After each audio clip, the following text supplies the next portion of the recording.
జయ శ్రీమన్నారాయణ. మనం మహాభారతం అధ్యయనం చేస్తున్నాము. ఈరోజు ఆది పర్వం భాగంలో ఓం శ్రీ గణేశాయ నమః, ఓం శ్రీ వేదవ్యాసాయ నమః. నారాయణం నమస్కృత్య నరం చైవ నరోత్తమం దేవీం సరస్వతీం వ్యాసం తతో జయముదీరయేత్. నారాయణ స్వరూపుడైన శ్రీకృష్ణునికి, నరోత్తముడైన అర్జునునికి, వారి లీలను ప్రకటించే సరస్వతీదేవికి, దానిని రచించిన వ్యాసునికి నమస్కరించి ఆసుర భావాలను తొలగించి అంతఃకరణ శుద్ధి కలిగించే మహాభారతాన్ని అధ్యయనం చేస్తున్నాము. ఈరోజు శకుంతల దుష్యంత మహారాజుతో అంటుంది, ఇంటి పనులు చక్కబెట్టడంలో దక్షురాలై సంతానం కలిగి పతిని ప్రాణ సమానంగా భావించే పతివ్రతనే భార్య అంటారు. భార్య భర్తకు అర్ధాంగి, ఉత్తమురాలైన సఖి, ధర్మార్థ కామాలు సిద్ధించడానికి మూలము, మోక్ష సాధనలో సహాయకురాలు. భార్య సహాయం వల్లనే ఉత్తమ కార్యాలు జరుగుతాయి. గృహస్థుడై సుఖాన్ని పొందుతాడు. లక్ష్మీ కటాక్షం కలుగుతుంది. భార్య ఏకాంతంలో మధురంగా మాట్లాడే స్నేహితుని వంటిది. ధర్మ కార్యాలలో తండ్రి వలె దారి చూపేది. దుఃఖం కలిగినప్పుడు తల్లిలా ఓదార్చేది భార్యయే. ఘోర అరణ్యాలలో కూడా బాటసారులకు భార్యే విశ్రమస్థానము. వ్యవహారాలలో భార్యాయుక్తుడైన వారిని లోకం విశ్వసిస్తుంది. ఘోర విపత్తులలోనే కాదు, మరణించాక కూడా భార్యను అనుసరించేది. మరణించాక కూడా భర్తను అనుసరించేది భార్యయే. పతుల సుఖం కోసం స్త్రీలు సతీ సహగమనం చేసి స్వర్గాన్ని ముందుగానే చేరుకొని పతులకు స్వాగతం ఇస్తారు. వివాహం యొక్క ఉద్దేశం ఇదే. ఇహ పరలోకాలలో భార్యను మించిన సహాయకురాలు వేరెవరూ లేరు. భార్య గర్భం నుండి పుట్టిన కొడుకు అద్దంలోని ప్రతిబింబం వంటివాడు. అతన్ని చూడగానే అంతులేని ఆనందం కలుగుతుంది. ఆది వ్యాధులతో బాధపడే పురుషునికి భార్యను చూడగానే ఉపశాంతి కలుగుతుంది. ప్రేమ, ధర్మం, అనురాగం మూర్తిభవించి ఉన్న భార్యపై ఎంత కోపం వచ్చినా అప్రియం చేయలేడు భర్త. పుత్ర రూపంలో తనకు జన్మనిచ్చేది భార్యయే. ఋషులు కూడా భార్య లేకుండా సంతానం పొందలేరు. ధూళిలో పొర్లాడే బిడ్డనైనా హృదయానికి అత్తుకునే ఆనందాన్ని మించిన ఆనందం ఎక్కడ ఉంటుంది? మీ కుమారుడు మీ ఎదుటనే నిల్చొని ప్రేమగా చూస్తున్నాడు. మీ ఒడిలో కూర్చోవాలని ఉవ్విరులుతున్నాడు. ఎందుకు ఈ ఆనందాన్ని తిరస్కరిస్తావు? చలిచీమలు కూడా తమ గ్రుడ్లను పగలకుండా రక్షించుకుంటాయి. నీవెందుకు నీ కొడుకును రక్షించుకోవు? పుత్రుణ్ణి కౌగిలించుకున్నప్పుడు కలిగే సుఖం శుతిమెత్తని వస్త్రాన్ని కానీ, జలాన్ని కానీ, భార్యను కానీ తాకినప్పుడు కూడా కలగదు. మీ ఈ పుత్రుణ్ణి కౌగిలించుకోండి. రాజా, 3 ఏళ్ళు కడుపున మోసిన ఈ పుత్రుడు మీకు సుఖాన్ని కలిగిస్తాడు.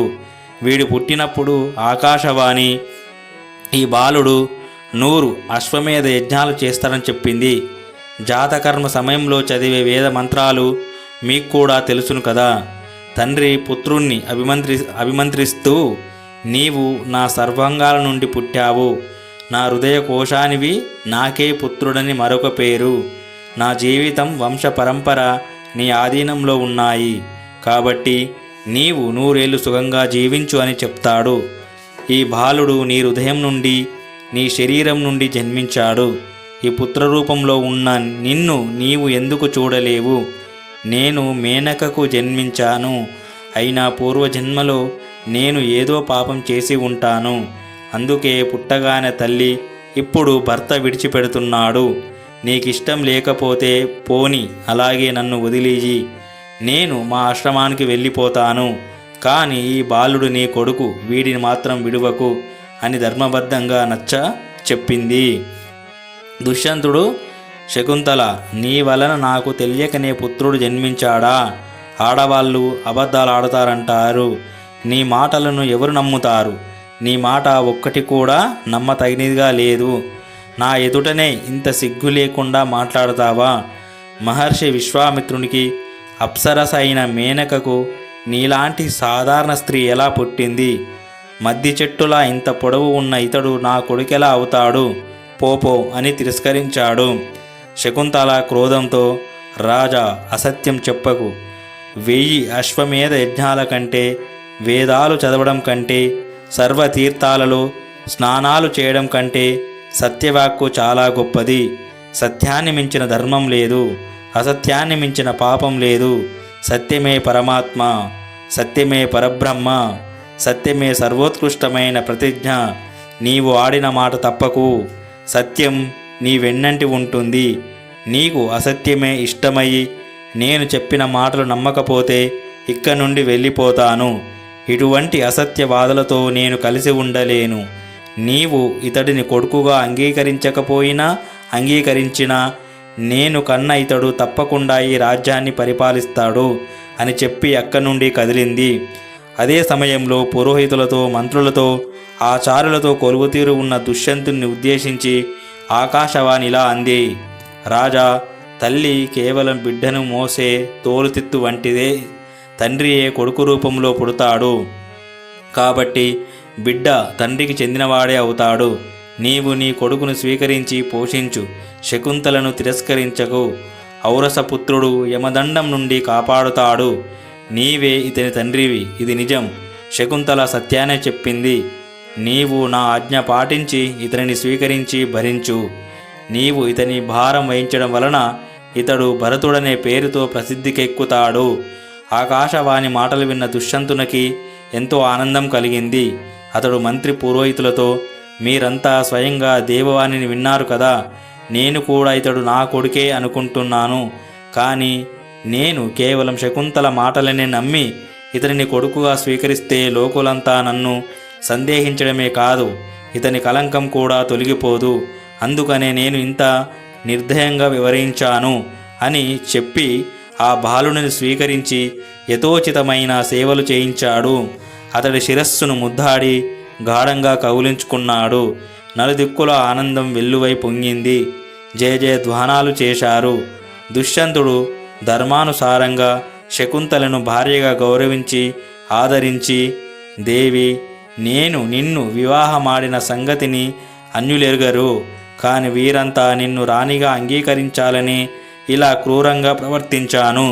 లేకుంటే నేను నిన్ను మోయించి నీ మాట విన్నాననుకుంటారు. నా ఈ పుత్రుని కూడా వీరు యువరాజుగా అంగీకరించరు. నీకు నేను చాలా కోపం తెప్పించాను. అయినా నీవు ప్రణయ కోపంతో నన్ను గురించి పలికిన అప్రియ వాక్యాలకు నేను బాధపడడం లేదు అని ఓదార్చాడు. ఆమెను అన్న పానాదులచే సంతుష్టిపరిచాడు. యుక్త వయసు రాగానే భరతునికి యువరాజుగా అభిషేకం జరిగింది. అతని పరిపాలన ఈ భూమిపై చాలా దూరం వరకు వ్యాపించింది. అతడు రాజులందరినీ వశవర్తులుగా చేసుకొని ఆర్యధర్మాన్ని అవలంబించి గొప్ప కీర్తిని పొందాడు. భూమండలానికి చక్రవర్తి అయ్యాడు. ఇంద్రుడు వలె అనేక యజ్ఞాలు చేశాడు. కన్వ మహర్షి అతని చేత గోవితము అనే అశ్వమేధ యాగం చేయించాడు. ఆ యజ్ఞంలో బ్రాహ్మణులందరికీ భూరి దక్షిణలు ఇచ్చాడు. కన్వునకైతే సహస్ర పద్మ సంఖ్య కల బంగారు నాణాలు ఇచ్చాడు. భరతుని పేరు మీదుగానే ఈ దేశానికి భారతదేశం అనే పేరు వచ్చింది. అతడు వంశకర్త అయ్యాడు. అతని ముందు వెనుకటి రాజులందరూ భారతులనే పేరుతో విఖ్యాతికెక్కారు. అతని వంశంలో లెక్కింపశక్యం కానంతమంది బ్రహ్మజ్ఞానులైన రాజర్షులు పుట్టారు. నేను ముఖ్యమైన ధర్మనిష్ట కల శీలవంతులైన రాజులను గూర్చి మాత్రమే చెప్తాను అని వైశంపాయనుడు అన్నాడు. ఓం శాంతి శాంతి శాంతి. హరి ఓం తత్సత్. శ్రీరామకృష్ణార్పణమస్తు.